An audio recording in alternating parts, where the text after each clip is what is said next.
Oto najważniejsze wydarzenia ze świata z ostatnich 24 godzin. Sekretarz generalny NATO Mark Rutte złożył niespodziewaną wizytę w Odessie, potępiając rosyjski atak rakietowy na Sumy, w którym zginęły co najmniej 34 osoby. Podczas spotkania z prezydentem Zełenskim podkreślił potrzebę wsparcia Ukrainy w zakresie obrony powietrznej. Tymczasem USA nie podpisały wspólnego oświadczenia G7 potępiającego atak, co budzi wątpliwości co do ich zaangażowania w konflikt. Rynki finansowe zyskują po złagodzeniu polityki celnej USA. Prezydent Trump ogłosił tymczasowe wyłączenie smartfonów i komputerów z nowych ceł na Chiny, co spowodowało wzrost indeksu S&P 500 o 0,8%. Apple zyskało na wartości, osiągając 19% udziału w globalnym rynku smartfonów i wyprzedzając Samsunga. Jednak napięcia handlowe utrzymują się, a nowe śledztwa dotyczące ceł obejmują sektor farmaceutyczny i półprzewodników. Chiny wstrzymują import samolotów Boeing. W odpowiedzi na amerykańskie ceła, Chiny nakazały swoim liniom lotniczym wstrzymanie odbioru nowych samolotów Boeing i zaprzestanie zakupu części z USA. Akcje Boeinga spadły o 3,5% przed otwarciem giełdy. Jednocześnie Netflix ogłosił ambitne plany podwojenia przychodów do 2030 roku, co spowodowało wzrost jego akcji o ponad 2%. Konferencja w Londynie w sprawie wojny w Sudanie. W Londynie odbyła się konferencja z udziałem przedstawicieli 20 państw, mająca na celu zakończenie wojny domowej w Sudanie. Nie zaproszono jednak stron konfliktu, armii sudańskiej i sił szybkiego wsparcia, z powodu braku chęci do negocjacji.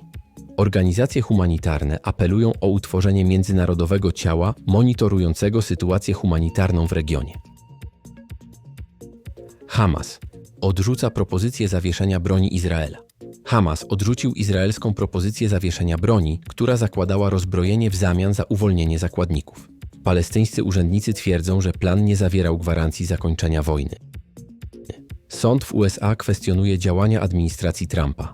Sędzia federalny w USA ma przesłuchać urzędników administracji Trumpa w sprawie odmowy sprowadzenia z powrotem nielegalnie deportowanego mężczyzny z Salwadoru, mimo nakazu Sądu Najwyższego.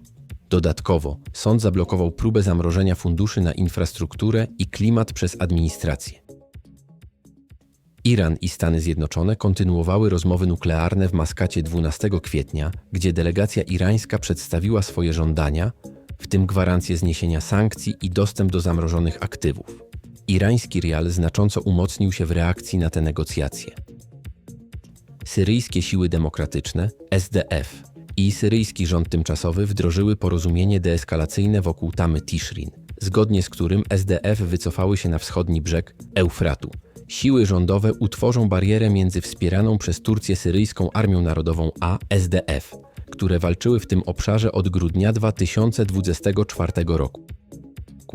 Firma kosmiczna Blue Origin planuje wystrzelić pierwszą w ciągu 60 lat w pełni kobiecą załogę na skraj przestrzeni kosmicznej, w skład której wejdą m.in. dziennikarka Gayle King, piosenkarka Katy Perry oraz Lauren Sanchez, partnerka założyciela Amazona Jeffa Bezosa. W Kanadzie rosnąca popularność liberałów przed wyborami federalnymi w 2025 roku prowadzi do wzmocnienia ruchu separatystycznego w Albercie, wywierając presję na premier prowincji Danielle Smith.